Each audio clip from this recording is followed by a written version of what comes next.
Associate Professor and Chair of the Department of History at Kean University. Elizabeth Hyde's first book, Cultivated Power, Flowers, Culture, and Politics in the Reign of Louis XIV, explores the collection, cultivation, and political importance of the flowers in early modern France. She also edited and contributed to a cultural history of gardens in the Renaissance, 1400 to 1650. Hyde is currently writing of monarchical climates and republican soil, nature, nation, and botanical diplomacy in the Franco-American world, a book that explores the mission of French botanist André Michaux, who was sent in 1785 by Louis XVI to study and collect North American trees.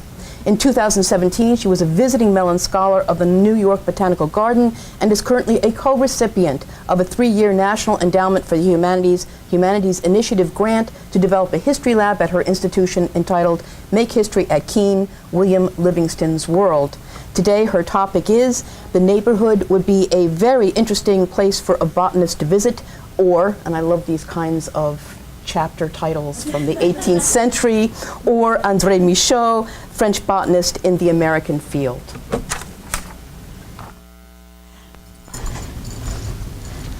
I get our AV in order. Thank you everyone for coming out so early on a Saturday morning. I hope to make all of this work.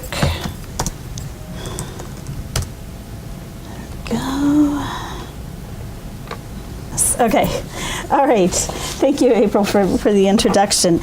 On the 20th of July, 1804, the City Gazette and Daily Advertiser, a Charleston, South Carolina newspaper, printed the first of 3 installments of a brief narrative of the life and travels of André Michaux, a celebrated French botanist, a translation of a French tribute to Michaux, who had died in 1802 in Madagascar, written by Deleuze for the Annales du Museum, for the Museum of Natural History in Paris. The editors of the paper in Charleston, where Michaux had spent much of the 1780s and 1790s, assumed an interested readership. Deleuze began his celebration with an argument for the value of Michaux's work and spelled out the global botanical mission of the botanist. The vegetables which enrich our fields, he wrote, are nearly all the conquests of industry. Industry here referring to human intervention and labor in the natural world. Our legumes and our fruits, he continued, come from different countries, and in their wild state they were inferior to what they are in our gardens. Observation has successfully discovered them in their native countries, culture has perfected them, and commerce has passed them from one country to another.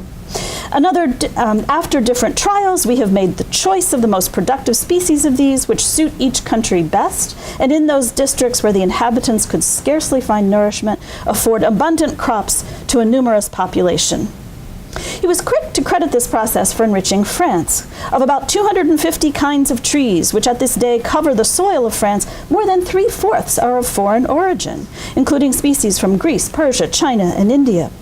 With regard to European arrival in the Americas, he reported the arrival of maize and of the potato, which had augmented population. We are also indebted, he wrote, for a number of useful trees, such as the acacia, the tulip tree, the satin, and the maple. But as valuable as these natural resources had proved, it was not sufficient to rely upon market forces to bring them to Europe. Quote, these riches may be increased continually, but to procure them is not sufficient, he cautioned.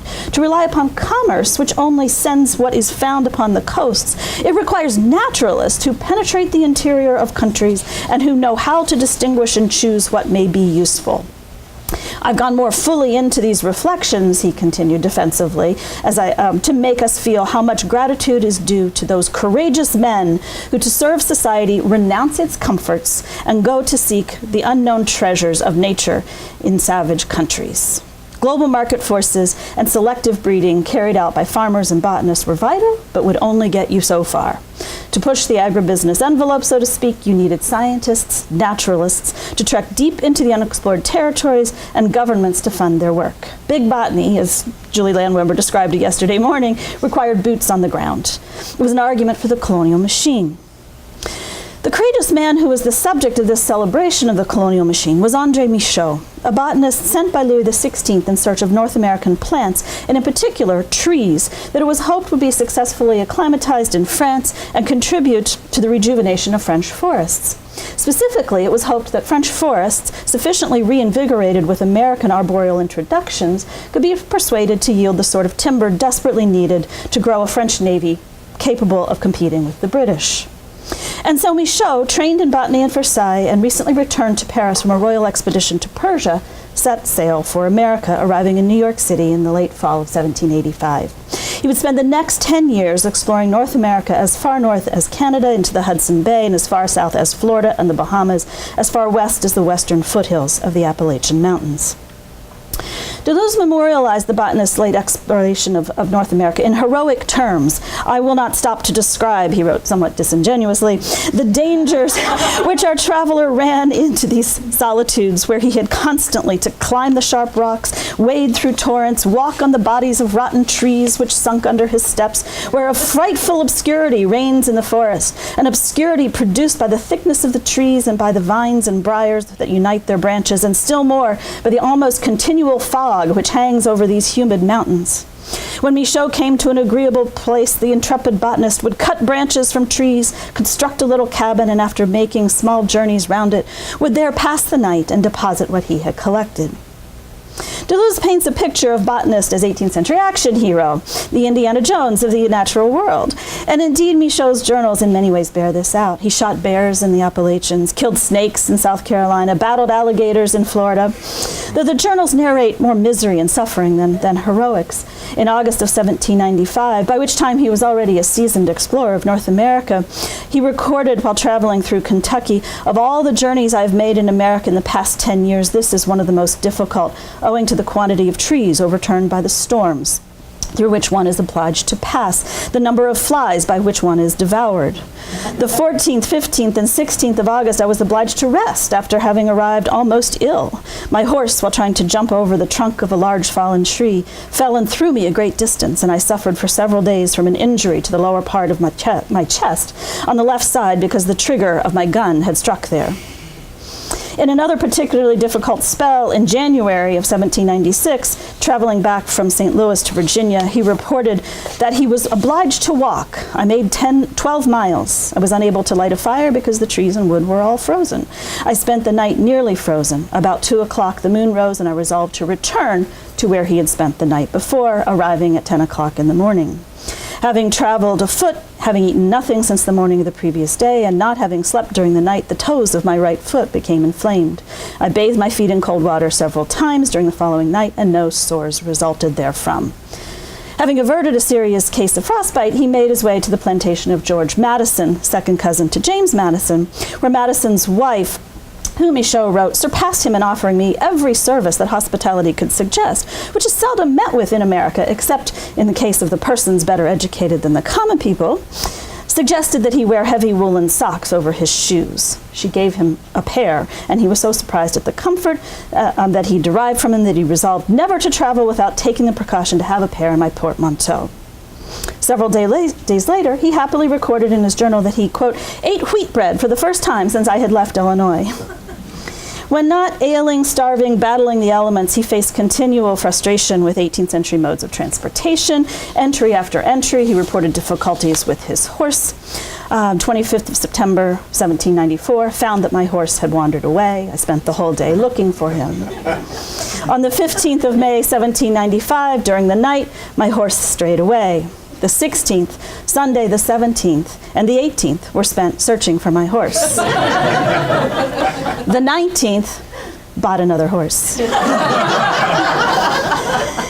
Michaux's journal bears witness to the fact that the work of the botanist was physical. He was not without the help of others. African slaves labored at his Charleston, South Carolina garden, and he often hired Native Americans as guides and porters. In August of 1795, for example, he reported, "I had no other company than a savage and his wife. I had hired the savage for $10 and promised him $2 more to induce him to carry all my baggage on his horse." The savages never have names in his notes, but Michaux did put his own body on the line in the service of science. Michaux's journal, though, is more than a narrative of the adventures and sufferings of the botanist. It's also a window into how he approached his work, and ultimately revealing of the many dimensions to the work of a successful botanist in the field. That Michauxs' mission was successful was unquestioned. Over the course of the decade he spent in North America, he gathered many thousands of specimens that he planted in 2 nursery gardens in New Jersey, near Hoboken, and then in Charleston, South Carolina. And he sent back to France many thousands of plants to the royal gardens at Rambouillet and the Jardin des Plantes. His journal narrates how he carried out this work. Here's an image, very blurry image, apologize for that, of just a couple of random pages in the journal. In 1793, on his way from Danville to Louisville, Kentucky, he recorded in his journal, "The neighborhood would be very interesting for a botanist to visit." I've written elsewhere about the irony of this comment, given that Michaux, of course, was a botanist, in context of the mission that he was then carrying out, which was political and potentially military mission. He was potentially also serving as a spy for the French government. But today, I'm interested in the comment as a way to open up what it meant to Michaux, the botanist, to visit a neighborhood. Though it might seem simplistic to rely on Michaux's own words to analyze how he undertook his work, his words provide the key to how he herborized or botanized his way across North America. In his journal, Michaux documents his botanical fieldwork with the verb herboriser. 1694 edition of the Dictionnaire de l'Académie Française defines herboriser as to go into the fields, into the woods, or into the gardens in order to know the plants and to cut them or harvest them. By the 1762 fourth edition, the definitions become more specific with regards to the purpose of herborizing. Go into the fields, into the woods, or into the gardens to look for herbs and plants, either out of pure curiosity or to use them for the purposes for which they are fit, for medicine, for example. This evolving definition is closer, of course, to what Michaux was doing. In 1796, and I'm working right now with the later periods of the journal, so they're drawing from these later years, he wrote, for example, on the 11th of March, herborized on the riverbank bordering the rocky cliffs, and then listed the plants that he observed. The 12th continued to herborize. The 14th herborized or botanized and saw in flower an anemone hepatica. Herborizing or botanizing meant visiting locations, observing the plants there, identifying them, and recording them in his journal. But it was also more than this. In another passage, if you'll bear with me for this long passage, saw a new genus of plant designated by Linnaeus Podophyllum diphyllum, or Jeffersonia, that I discovered some years ago in Virginia. This plant is less rare in the fertile lands of Kentucky and Cumberland. Dr. Barton called it Jeffersonia in a description that he gave of this plant after seeing the flower of the shoots I had brought back to Philadelphia in the hands of the botanist Bartram. The time when the plant flowers in the neighborhood of Knoxville is about the 10th of March. So here, in this passage, he observed a plant that he already knew. He also uses the word reconnu frequently. He's recognizing. In identifying it, he connected it to the by now definitive, almost definitive Linnaean classification system, placed it geographically in North America, accounted for its scarcity, reported its history, part of which he was responsible, of course, for writing, in context of the larger scientific community. So here in Tennessee, he found another example of a plant that he'd first discovered in Virginia, that he had then given to the prominent American botanist Bartram, who had shown it to Benjamin Barton, who, amongst other things, was affiliated with the American Philosophical Society in Philadelphia. Botanizing or herborizing was therefore connecting a plant to a larger scientific community and way of thinking. But doing so also required that botanizing be conducted between cultures, between local and scientific and vernacular cultures. In October of 1795, Michaux noted trees and plants in the neighborhood on the banks of the Ohio included, among a large list that he writes, the Platanus occidentalis, by the Americans, sycamore, by the Illinois French, cotonnier. He writes of other examples as well, the populus by the Americans, cotton tree, by the Illinois French, liard. And he goes on to list additional comparative names. Of the liquidambar or the sweet gum shown here, by the French of Louisiana, copalm, and by the Americans, sweet gum. He added, a Frenchman who traded among the Cherokee savages cured himself of the itch by drinking for 10 days a decoction of chips from that tree, which he called copalm and which is the true liquidambar. Here, Michaux accounted for the plant's scientific name, offered up a cross-cultural comparison by recording American and regional French North American names, and then recorded a Cherokee use of the tree that had been adapted and adopted by a French trader. Sometimes botanizing meant testing. Sunday the 3rd of January in 1796, heavy wind. Observed the Nyassa plant called by the French Creoles Olivier Sauvage, and by the Kentucky Americans black gum tree, and by the Pennsylvania Americans Tupelo. Having nothing to do, I made ink with the gall nuts which I gathered on the oaks. It was made in less than 5 minutes, and it will serve me as a sample. But it always meant establishing a plant in a larger scientific framework and cultural environment. Even when working in solitude in the wilderness, botanizing was done in conversation with the larger community, even if that conversation was applied by books. Despite the often difficult conditions, he took books and supplies into the field. Reporting in 1795, I was all the more anxious to proceed, that it rained every day. I had been obliged once to dry at a fire my baggage that had been wet through, especially 4 books of botany and mineralogy that I had brought with me. But the dialogue was not only between the botanist and his books, for Michaux's journal also documents the importance of personal encounters, networking, and visiting to the generation of botanical knowledge. For example, in the 3rd of January in 1794, he reported being in Philadelphia and visiting Bartram the botanist, who gave me a list of the plants that he desired. On the 4th of January, visited Dr. Barton, who showed me Systema Naturae of Linnaeus. The 7th of January continued to extract the Systema Naturae.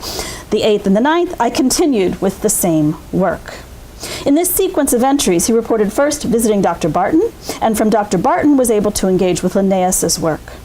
Michaux was therefore in dialogue with American and European botanists as he conducted his work. The French had encouraged Michaux's predecessors in search of North American knowledge, botanical knowledge, to befriend American elites, as they assumed that landowning went hand in hand with botanical curiosity and familiarity. To a certain extent, they were right, and Michaux also visited with Thomas Jefferson and George Washington, among many others, as well as the more botanically rigorous Bartrams and Bartons. In fact, he visited Washington in his first year in North America. His arrival in Mount Vernon on June 19th of 1786 was preceded by a letter of introduction, to Washington from Washington's dear friend Lafayette. Lafayette had already hit up Washington for American seeds on behalf of the French. The visit, which Washington recorded in his diary, was followed on June 20th by Michaux sending to Washington a packet of seeds, which Washington recorded as duly having planted. Similarly, Michaux networked with Thomas Jefferson and other members of the American Philosophical Society, so that in 1793, when it seemed that the new French Republican government, of which Michaux was entirely supportive of, might not be willing to continue his mission, he negotiated with Jefferson terms by which he would explore the American West. The document that they negotiated, the terms that they negotiated are shown in this document here. And then when the new French consul, Edmond Genet, arrived in 1793, scuttling this mission, Michaux would become messenger spy on behalf of the French government. But Michaux was also in dialogue with ordinary Americans who knew the land and used the plants which he sought to study. And at times he touted their locally grown expertise. In the vicinity grows a plant of the orchis family, whose leaf remains all winter. There are seldom 2. The form is oval, furrowed, entire. The root bears 2 or 3 very viscous bulbs. It is used in the country to mend broken crockery. It is called Adam and Eve. As he trekked further and further into the wilds of North America, he relied upon those who knew the territory, employing, as I've referred to, Native American guides, observing in 1796, for example, that he found some French travelers who spend all their lives in the trade and with the savages, and asked the terms on which I could obtain a guide. But he was not averse to calling out locals for their misuse of their natural resources. He would write in his History of American Oaks about the use of oak trees to make those zigzag wooden fences, which he said the great consumption of wood, which results from this bad practice of fencing, contributes as much to the destruction of forests as annual burning, Native American practice. When Michaux was in the field, he also necessarily dedicated time to organizing his seeds and the samples that he collected.